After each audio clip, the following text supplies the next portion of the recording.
QQQ가 오르고 QLD가 따라오르고 TQQQ가 튀어오를 때 진짜 봐야 할 건 가격이 아닙니다. 누가 사고 누가 팔고 있느냐입니다. 6월 25일 코스피는 그냥 마이크론 실적 때문에 오른 장이 아니었습니다. 겉으로 보면 간단했습니다. 마이크론 실적이 좋게 나왔고 반도체 기대감이 붙었고 코스피가 갭상승했습니다. 그러면 많은 분들이 이렇게 생각합니다. 반도체 좋다. 나스닥도 좋겠다. QQQ 괜찮겠다. QLD, TQQQ도 다시 달릴 수 있겠다. 그런데 그날 장중 흐름을 보면 이야기가 완전히 달라집니다. 오전 9시 30분쯤 잘 오르던 코스피가 갑자기 밀렸습니다. 마이크론 호재가 있었는데도 상승 힘이 약해진 겁니다. 보통 이런 장이면 개인들은 불안해집니다. 갭만 띄우고 빠지는 건가? 또 고점에서 물리는 건가? 이렇게 생각합니다. 그런데 그 순간 연기금이 들어왔습니다. 3천억 원이 넘는 물량을 순매수하면서 시장을 다시 끌어올렸습니다.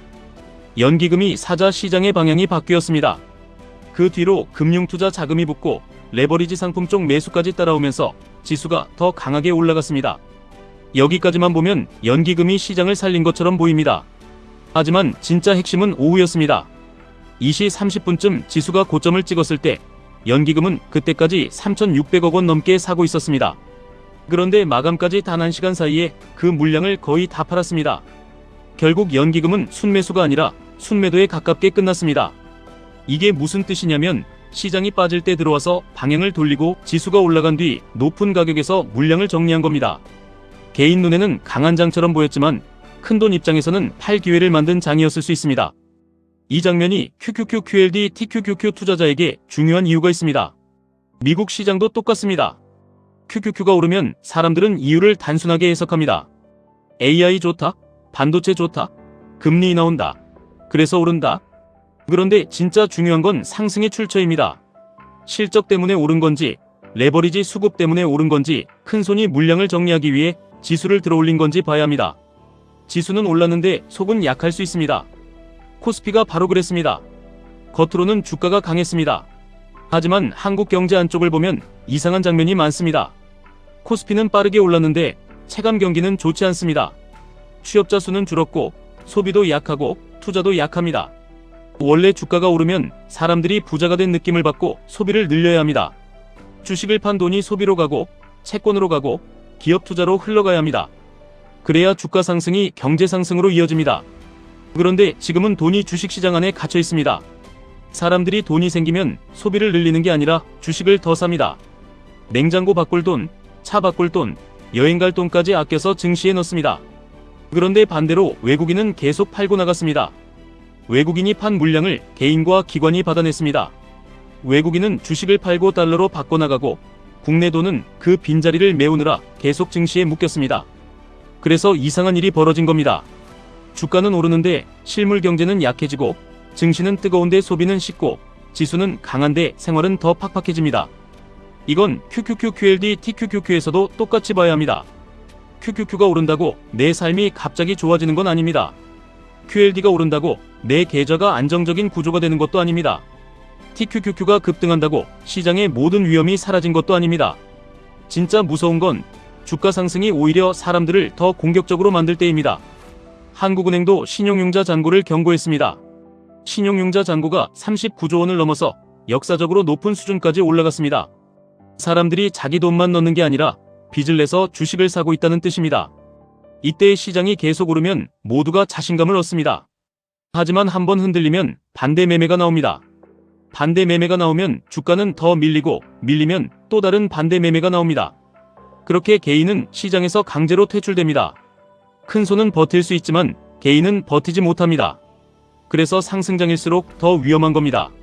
하락장은 겁을 줍니다. 상승장은 착각을 줍니다. 하락장은 조심하게 만들지만 상승장은 내가 고수가 된 것처럼 느끼게 만듭니다. 그때 QLD, TQQQ를 무리하게 들어가면 수익률이 문제가 아니라 생존이 문제가 됩니다. 더 큰 문제는 채권 시장입니다.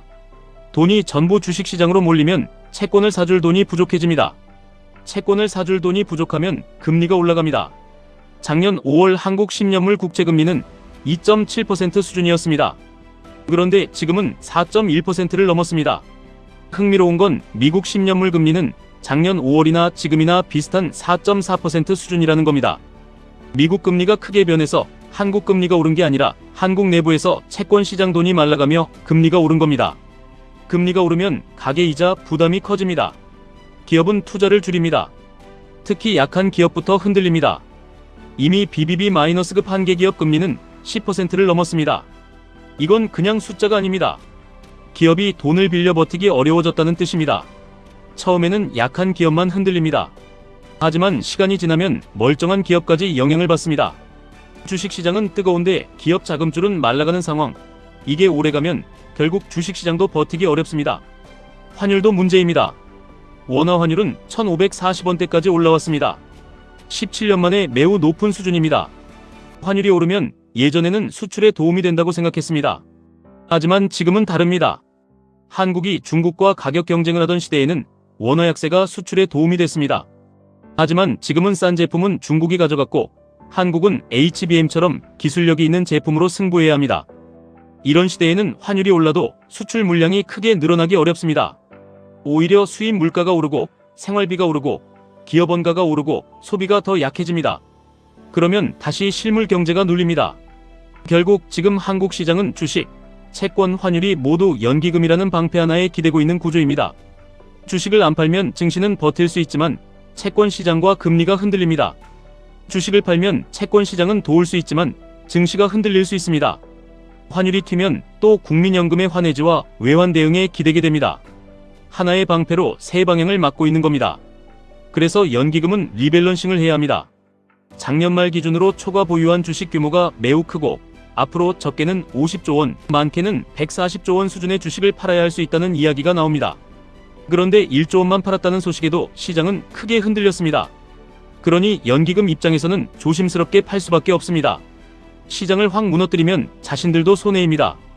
그래서 빠질 때 들어와 지수를 받치고 올라왔을 때 조금씩 파는 움직임이 반복될 수 있습니다. 이게 개인에게는 아주 어려운 장입니다. 왜냐하면 개인 눈에는 매수 신호처럼 보이기 때문입니다. 갑자기 시장이 올라갑니다. 레버리지 상품이 튑니다.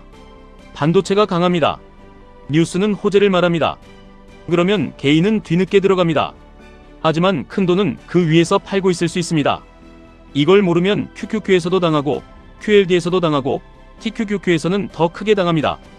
지금 중요한 질문은 하나입니다. 정책 목표가 코스피를 올리는 것인가? 한국 경제를 살리는 것인가? 이 질문은 미국 시장에도 그대로 적용됩니다. 목표가 QQQ 신고가인가? 아니면 기업 실적과 경제 체력이 같이 좋아지는 것인가? 주가만 억지로 올리면 언젠가 실물 경제를 따라 내려옵니다. 중국도 그랬고 일본도 그랬습니다. 정부나 연금이 시장을 떠받치며 숫자만 올리는 부양은 오래가지 못했습니다. 진짜 강한 상승은 실물이 먼저 좋아지고 소비가 살아나고 기업 투자가 늘고 그 결과 주가가 따라오는 상승입니다. 그래서 지금은 흥분할 때가 아니라 확인할 때입니다. 마이크론 실적이 좋다. 반도체가 오른다. QQQ가 강하다. 여기서 끝내면 안 됩니다. 그 돈이 어디서 왔는지 봐야 합니다. 외국인이 사는지 파는지 봐야 합니다. 채권 금리가 안정되는지 봐야 합니다. 환율이 진정되는지 봐야 합니다. 레버리지 수급만으로 오른 건지 봐야 합니다. 실물 경제 지표가 같이 따라오는지 봐야 합니다. 이걸 확인하지 않고 가격만 보고 들어가면 가장 뜨거운 순간에 가장 위험한 자리에 앉게 됩니다. 개인 투자자가 이기는 방법은 큰 손보다 빠르게 움직이는 게 아닙니다. 큰 손이 만든 파도에 휩쓸리지 않는 겁니다. 오르는 날 흥분하지 않고 빠지는 날 무너지지 않고 수급이 만든 착시와 실적이 만든 상승을 구분하는 겁니다. 지금 시장은 기회도 있고 위험도 있습니다. 마이크론 실적은 분명 반도체 기대감을 살렸습니다. AI 수요도 여전히 살아있습니다. QQQ의 흐름도 쉽게 꺾였다고 단정할 수 없습니다. 하지만 그럴수록 더 냉정해야 합니다. 좋은 뉴스가 나왔는데도 장중에 밀리는지 봐야 합니다. 밀릴 때 누가 받는지 봐야 합니다. 받고 나서 끝까지 들고 가는지 고점에서 파는지 봐야 합니다. 이게 진짜 시장의 언어입니다.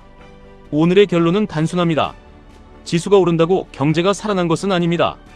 QQQ가 오른다고 모든 위험이 사라진 것은 아닙니다. QLD, TQQQ가 튄다고 지금 무조건 따라가야 하는 것도 아닙니다. 오히려 이런 장일수록 누가 나에게 물량을 넘기고 있는지 생각해야 합니다.